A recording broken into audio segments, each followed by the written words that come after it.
तो फिर एक ऐसी घटना सामने आई है जो आपके भी दिल को झकझोर के रख देगी। मेरा सवाल है तमाम जंगल जाते थे रोज की राजनीतिक तरह। दलों से मेरी मम्मी को फलसा मार दिया और एससी ओबीसी की बात करने वाले और लोगों मम्मी से, को जान से मार के मेरी बहन को उन्हीं से मेरा उठा सवाल गिरना है पड़ के ले गया जी। हाँ जी पेशा कि आखिर ये अत्याचार कब तक होते रहेंगे। आज की घटना है उत्तर प्रदेश के मेरठ जिले से। एक माँ और उसकी बेटी खेत जा रहे थे। कुछ दबंगों ने उनका अपहरण कर लिया और उसकी माँ को वहीं फरसे से मार के उसकी हत्या कर दी गई और उसकी बेटी को अपहरण करके ले गया गया। और वो किस समाज से आती हैं? वो भी एससी समाज से, दलित समाज से, चमार समाज से। फिर वही मांग, मुआवजे की मांग, 1 लाख रुपए मुआवजा मिल जाए। मेरा सवाल है साला ये होता कब तक रहेगा और ये दलितों के साथ ही क्यों हो रहा है ना ये सवाल? जरा सोचने वाली बात है। आखिर कब तक ये अत्याचार होते रहेंगे और हम सरकार से संवैधानिक तरीके से लड़के संवैधानिक तरीके से लड़ेंगे, संवैधानिक तरीके से लड़ेंगे। उत्तर प्रदेश की सरकार पूर्ण रूप से संविधान विरोधी है। भाजपा सरकार पूर्ण रूप से संविधान विरोधी है।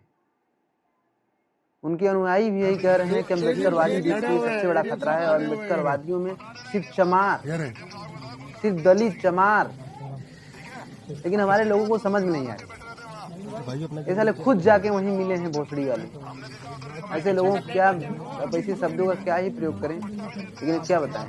जो लोग कहते हैं कि कुछ नहीं हो रहा है, सब कुछ बंद हो गया है, गुंडा राज खत्म हो गया है, हमारे अपने लोग खुद कहते हैं। हमारे लोग अपने ही वहीं जाके मिले हैं। बताओ इस घटना के बारे में आप क्या कहेंगे? दिन दहाड़े अब ये हाल है। राजपूत समाज का एक व्यक्ति, कई लोग मिलके एक लड़की को अगवा कर लेते हैं दिन दहाड़े। वो भी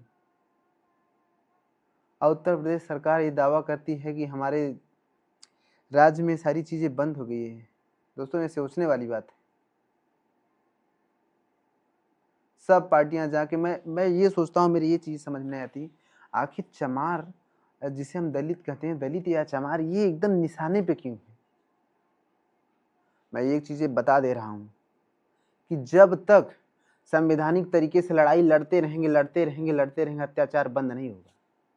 क्या कर लोगे संवैधानिक तरीके से लड़ाई करके? क्या हो जाएगा संवैधानिक तरीके से? फिर उसकी गिरफ्तारी, 2 दिन जेल में, फिर बाहर। जैसा तुम्हारे साथ हो रहा है, जब तक मेरा समाज एक होके उनके साथ भी वैसा ही नहीं करेगा, वो सुधरने वाले नहीं है। अत्याचार करने वाला कभी जिंदगी में उसके अंदर दया भावना नहीं आती है। और ये संविधान और विधान की बात ना पावरफुल लोग नहीं करते हैं, क्योंकि वो समझते हैं कि संविधान की बातें तब की जाती है जब संवैधानिक पद पर बैठा हुआ आदमी धार्मिकता, धर्म के प्रति आदर सम्मान उसके अंदर न हो, संविधान के प्रति आदर सम्मान हो। अगर वो धार्मिक व्यक्ति हो तो कभी जिंदगी में संविधान की बात वो नहीं करेगा। आप जितना भी कर लो, वो जब भी न्याय करेगा वो संविधान के नजरिए से नहीं, धर्म के नजरिए से करेगा, जाति के नजरिए से करेगा। अब मेरा जब तक ये एससी समाज इस चीज में लिप्त रहेगा, मैं लिख के दे रहा हूं, उनके ऊपर अत्याचार होता ही रहेगा, होता ही रहेगा। जैसे के साथ तैसा जब तक नहीं करोगे ये बंद नहीं होगा। ये न्याय मांगने से मिलने वाला नहीं है। चमारों के ऊपर जहां सुनो चमार चमार चमार, इन्हीं के ऊपर अत्याचार हो रहे हैं। मुसलमानों के ऊपर नहीं हो रहे हैं, उनकी बहन बेटियों की इज्जत नहीं लूटी जा रही है। पंडितों के ऊपर, ठाकुरों के ऊपर नहीं हो रहे हैं। सबसे ज्यादा चमार, सबसे ज्यादा चमार। फिर वही संवैधानिक तरीके से लड़ाई। चंद्रशेखर रावण भैया कह रहे हैं मुआवजा 1 करोड़, ये जमीन, क्या इन सब चीजों से कुछ नहीं होने वाला यार। जब तक हमारे अपने लोग नहीं जगेंगे और इस चीज का आंदोलन नहीं करना है, पूर्ण रूप से जैसा हो रहा है वैसा करना है। अब ये माफीनामे से कुछ नहीं होगा, आंदोलन करने से भी कुछ नहीं होगा। सरकार के विरुद्ध में वही काम करो जैसा तुम्हारे साथ हो रहा है। सरकारी काम बाद में, ऐसा हश्र कर दो कि फिर दोबारा उनकी 7 पुश्तें याद करें कि ऐसा करने से, कोई करने से पहले सोचे कि हमारे साथ हुआ क्या था। समझ रहे हो?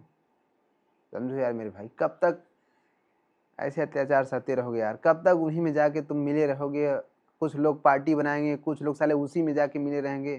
हाँ, ये चीज़ें नहीं चलेगी भाई, समझ जाओ, समझ जाओ, नहीं आने वाला समय इससे भी बहुत बड़ा बुरा होगा। हम लोग तो वैसे भी भाईचारा बढ़ाने की कोशिश करते हैं, 85% एक करने की बात करते हैं, साला ये हम लोगों के साथ ही ऐसा हो रहा है। चमार एकदम असुरक्षित है।